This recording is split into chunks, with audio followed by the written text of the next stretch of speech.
You know, I mean, when we see that young little girl, we had Jared at 6 and Nicole, and, you know, just so many reasons why we can take care of San Antonio's zone. Yeah. Amen to that.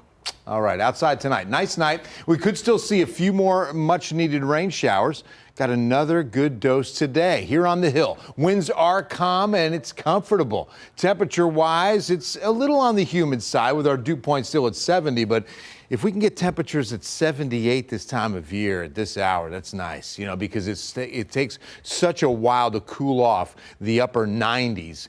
South-southwest wind out there is light, and again, the dew point is still a bit tropical. That's at least a good sign of getting some more much-needed rain. 93 the high today, below average.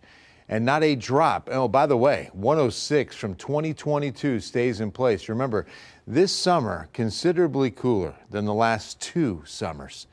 Okay, so nothing in the rain gauge for San Antonio International, but we did see some heavy storms ignite just south of downtown.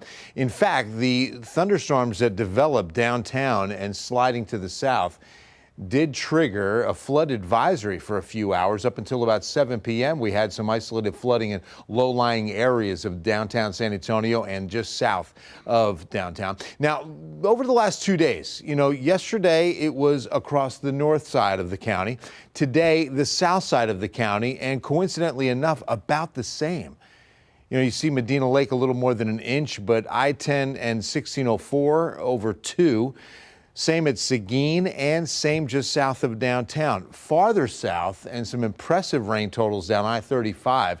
In fact, near Pearsall, more than 4 inches estimated. Another flood advisory for several hours this afternoon was issued in Frio County. 3+, that's going to be near Cuero. Goliad, 2.5 near Cuero, and then about 2 inches down at Carrizo Springs. Very nice. Tomorrow afternoon, it will be quiet in the morning. We're going to need daytime heating to fire up a couple of more isolated downpours. Doesn't look as like it's going to be as much as today, but maybe some late night rain you can see right there tomorrow night.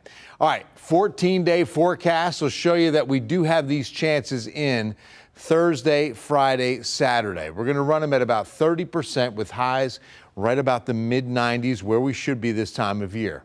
Then by Sunday, heading into next week, we've got 96 to 97, and we're going to drop rain chances as high pressure begins to take over. So some upper 90s waiting for us by Tuesday, Wednesday.